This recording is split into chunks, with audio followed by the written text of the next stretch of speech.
10월 31일 월요일 마지막 헌혈. 호주에 사는 한 고령의 노인이 병원을 찾아 헌혈을 했습니다. 헌혈을 마친 노인이 병원을 나서자 무수히 많은 사람들이 꽃다발을 들고 기다리고 있었습니다. 사람들은 노인을 향해 열렬한 환호와 박수를 보내며 살려줘서 고맙습니다 라고 인사를 했습니다. 축하의 주인공인 해리스는 60년 전 우연히 수술을 받다가 자신에게 RH병을 치료할 수 있는 항체가 있다는 사실을 알게 됐습니다. 의사들은 희귀 항체를 가진 해리슨에게 놀라움을 금치 못했습니다. RH병은 산모의 혈액이 태아를 공격하는 희귀병인데 해리슨의 피로 이 병을 고칠 백신을 만들 수 있었습니다. 자신의 헌혈로 사람을 살릴 수 있다는 걸 알게 된 해리슨은 이후 2주마다 한 번도 거리지 않고 60년간 헌혈을 했습니다. 1173번의 헌혈을 통해 200만 명을 살린 해리슨은 81세가 되면서 호주법으로 더 이상 헌혈을 할 수가 없었습니다. 그래서 마지막 헌혈을 하던 날에 그동안 해리슨에게 도움을 받은 많은 부모와 자녀들이 병원으로 찾아와 감사를 표현한 것이었습니다. 한 사람의 삶이 수백만 명에게 생명을 선물로 줬듯이 예수님의 보혈로 모든 사람들이 구원받을 수 있습니다. 분명하고 유일한 진리이고 영원한 생명을 주는 예수님의 보혈을 세상에 힘써 전하십시오. 오늘의 말씀. 우리는 그리스도 안에서 그의 은혜의 풍성함을 따라 그의 피로 말미암아 속량 곧 죄 사함을 받았느니라. 에베소서 1장 7절. 오늘의 찬송 197장 은혜가 풍성한 하나님은. 오늘의 만나 나에게 주어진 것으로 영원한 생명을 주는 주님의 복음을 전하는 기회로 사용합시다.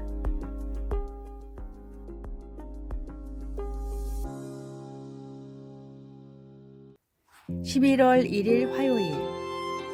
다 알아요. 5살짜리 아이는 모든 걸 다 안다고 주장하며 우리에게 웃음을 줍니다. 아이들은 뭐든지 안다고 때로 그럴 수 있지만 조금 더 나이를 먹은 우리는 그렇지 않다는 걸 압니다. 그리고 우리는 흔히 답보다는 질문거리를 더 많이 가지고 있습니다. 우리는 비록 모든 것을 다 알지 못해도 모든 것을 아시는 하나님을 우리가 알고 있다는 것을 종종 잊어버린 채 인생의 왜, 언제, 어떻게에 대해 궁금해합니다.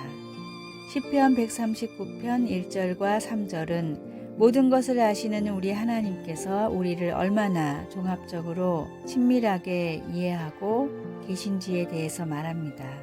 다윗은 여호와여 주께서 나를 살펴보셨으므로 나를 아시나이다.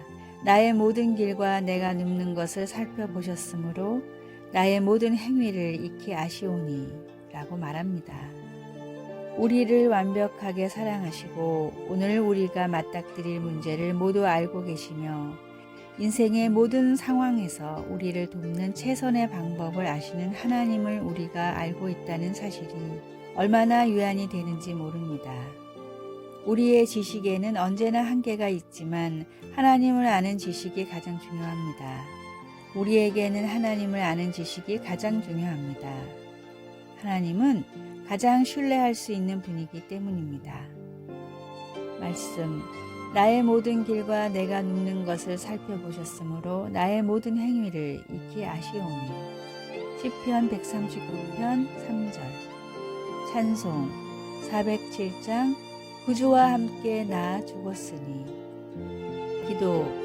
저에 대한 모든 것을 또 제게 필요한 모든 것을 아시는 주님 감사합니다.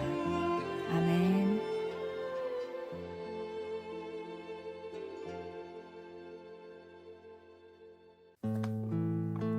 (11월 2일) 수요일. 소중한 두 샘물. 인접한 산속에 물이 귀한 두 마을이 있었습니다. 두 마을에는 소중한 샘물이 하나씩 있었는데 한 마을은 샘물을 누구나 마음껏 사용할 수 있었지만 다른 마을은 정해진 양만큼 사용할 수 있었습니다.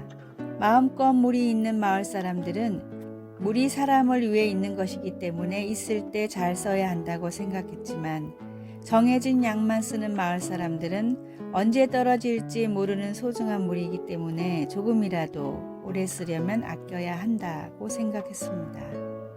심지어는 샘물을 지키기 위해 다 같이 물을 안 쓰는 날까지 만들었습니다. 그러나 이런 노력에도 불구하고 샘물을 아껴 쓴 마을의 샘이 더 빨리 말라버렸고 마음껏 사용한 마을은 오히려 샘물이 그대로였습니다. 왜 이런 차이가 일어났을까요? 사용한 만큼 솟아나고 그대로 두면 썩어버리는 샘물의 특징을 아껴 쓰는 마을 사람들은 몰랐기 때문입니다. 자꾸 퍼내야 더 솟아나는 샘물처럼 하나님의 은혜와 능력 역시 그렇습니다. 풍성한 은혜의 샘을 바라만 보다 좋은 때를 놓치는 어리석은 사람이 나의 모습이 아닐까요? 더 바라는 믿음과 기도의 간구함으로 다함이 없는 샘물 같은 하나님의 능력을 넘치도록 누리십시오. 오늘의 말씀, 내가 주는 물을 마시는 자는 영원히 목마르지 아니하리니 내가 주는 물은 그 속에서 영생하도록 솟아나는 샘물이 되리라. 요한복음 4장 14절. 오늘의 찬송 545장 이 눈에 아무 증거 아니 배워도.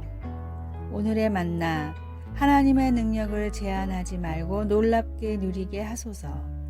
다함이 없는 주님의 능력에 필요한 것을 기도로 구합시다.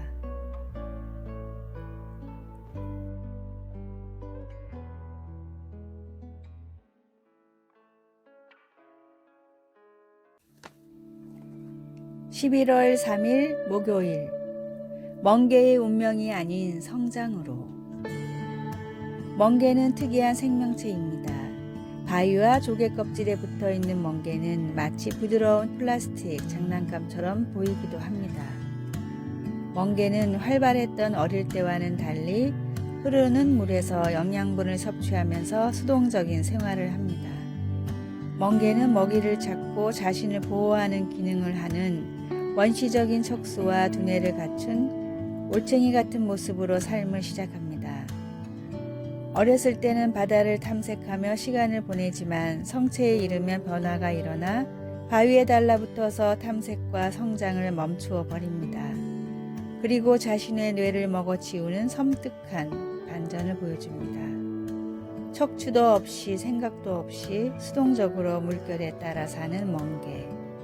베드로 사도는 우리에게 그런 멍게의 운명을 쫓지 말라고 권면합니다. 우리는 성장하도록 부르심을 받았고 그것은 곧 하나님의 성품에 참여하는 것을 의미합니다.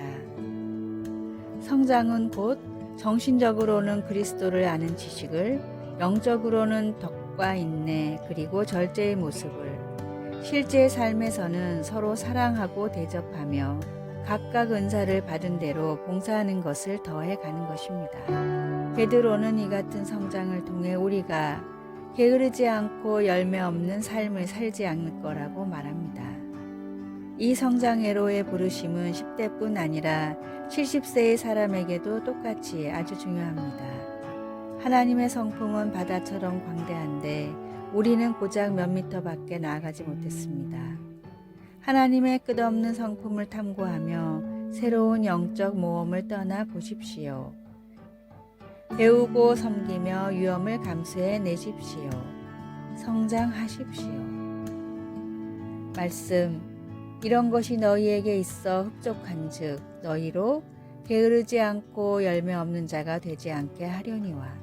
베드로후서 1장 8절. 찬송 453장 예수 더 알기 원하네.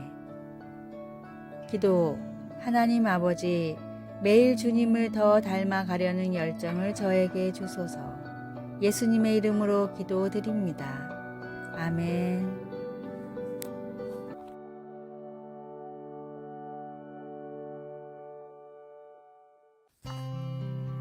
11월 4일 금요일, 대나무 주사위의 메시지. 조선시대 선비들에게는 의기라는 중국 문화가 유행했습니다.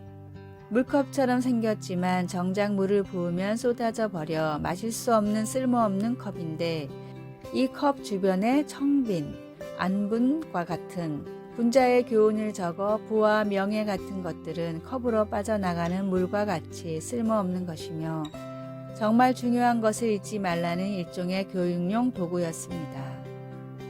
의기 중 가장 유명한 것은 7개의 면이 있는 대나무 주사위였는데 각각의 면에는 다음의 교훈이 새겨져 있었습니다. 첫 번째, 매일 3번 감사의 말을 하라. 두 번째, 홧김에 나오는 말을 3번 참아라.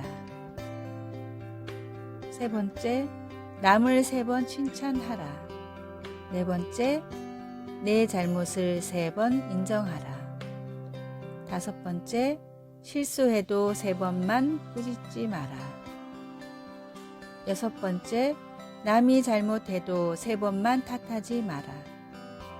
일곱 번째, 남의 흠을 3번만 헐뜯지 마라. 몸에 익히고 필요한 교훈은 가까이 두고 지켜야 합니다. 내 삶에 풍겨나는 그리스도의 향기를 위해 내 발의 등이고 내 마음에 비친 하나님의 말씀을 시시때때로 접하고 암송합시다. 오늘의 말씀, 주의 말씀대로 나를 붙들어 살게 하시고 내 소망이 부끄럽지 않게 하소서. 시편 119편 116절. 오늘의 찬송 201장 참 사람 되신 말씀.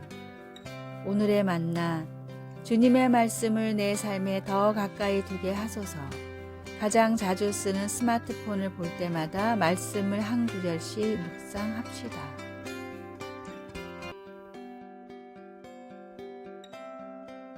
아래의 빨간색 글자 구독을 누르시어 더 많은 전도의 열매를 맺으시기를 기도합니다.